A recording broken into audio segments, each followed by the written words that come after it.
This is unbelievable. Kristen Bell's innocent anniversary post has spiraled into one of Hollywood's most unexpected storms. Friends whispering, headlines twisting, and now fans are wondering, is Kristen the next celebrity to fall into the backlash trap that once swallowed Blake Lively?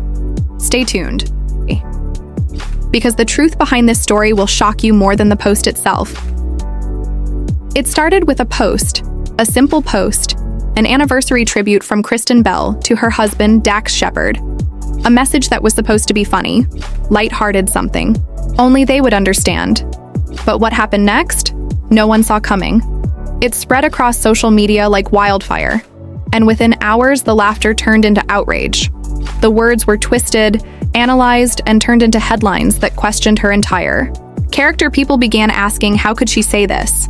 How could she joke about something so sensitive? And before the dust even settled, the comparisons began. People were saying she was becoming the next Blake Lively, that same tone of humor, that same refusal to back down, that same wave of criticism sweeping through Hollywood. And it all began with just a few words online. Kristen wrote, "Happy 12th wedding anniversary to the man who once said to me, I would never." And that was all it took. People screenshot the post, dissected it, reposted it, and before long, what was supposed to be private humor turned into a public debate about morality, empathy, and boundaries.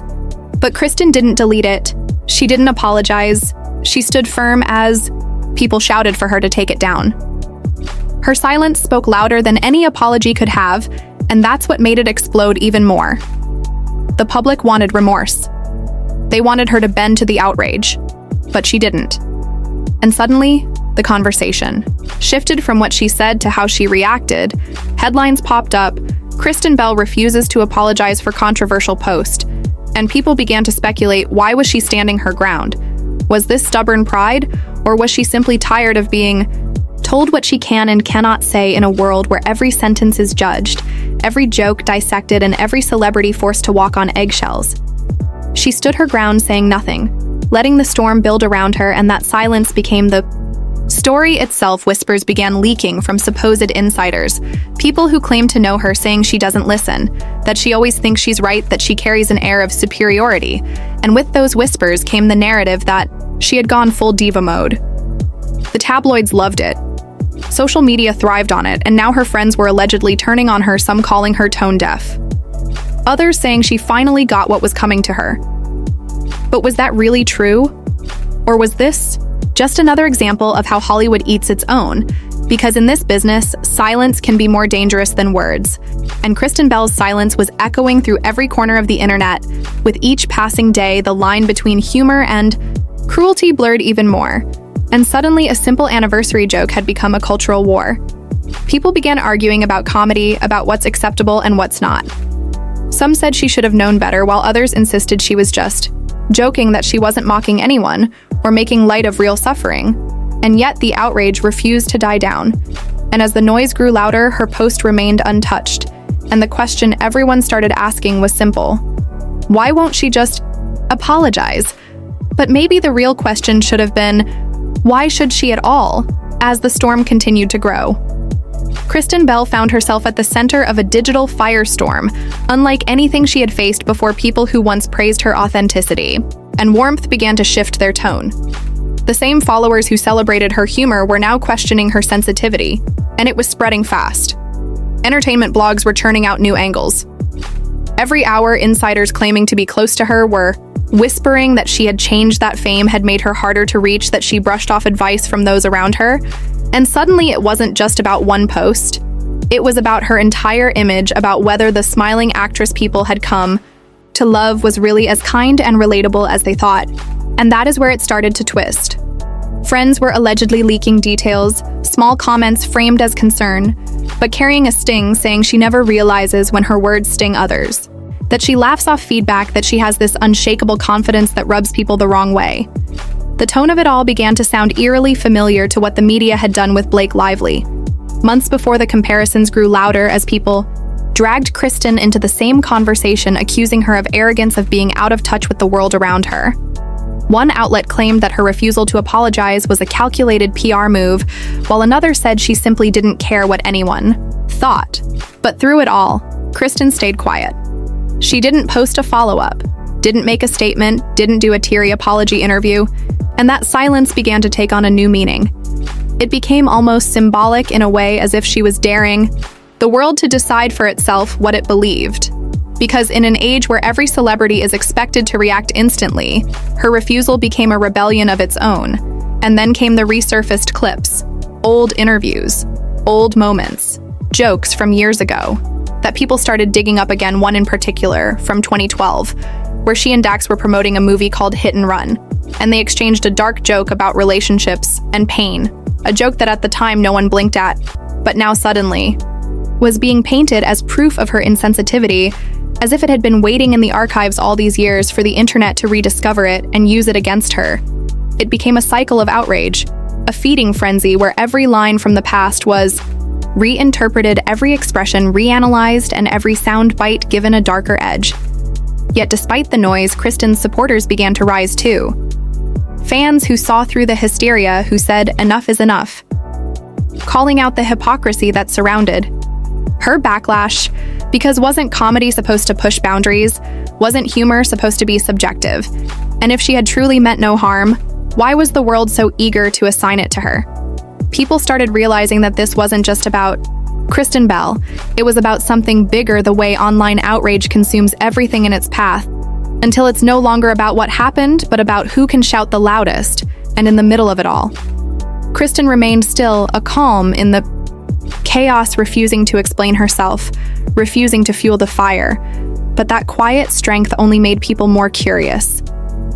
What was really happening behind the scenes? What were these so-called friends whispering?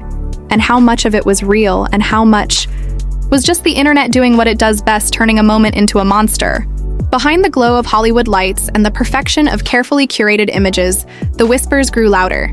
Stories started circulating through unnamed sources who claimed that Kristen Bell had become difficult to work with, that she dismissed advice and expected every situation to go her way, that she was living in a bubble of her own design, where her opinion mattered more than anyone else's. It was all rumor, of course, vague allegations that thrived in the echo chamber of online gossip. But that didn't stop them from spreading faster than truth ever could, because people love a story they can't quite confirm, but can still react to. And that's what this had become. Not a conversation, but a spectacle, a drama that played out. Across headlines and hashtags, people were starting to ask whether the Kristen Bell they thought they knew had been an illusion all along. And with every share, every new headline, the story deepened until the question stopped being about the joke and became about her personality itself. Every podcast, every gossip site, every entertainment show suddenly wanted to talk about her. Even those who admitted they didn't see a problem with her post still couldn't resist the pull of the story. And then came the comparisons that made everything even more intense. People drawing lines between her and Blake Lively, as if there was some secret Hollywood code that bound women together whenever controversy struck. Some commentators said she was following in Blake's footsteps, refusing to bow to pressure, while others argued she was on the verge of making the same mistakes. The idea spread that she was somehow part of a pattern that successful, outspoken actresses were now being painted as difficult simply because they didn't fit into the mold of quiet compliance, and it became impossible to separate truth from narrative.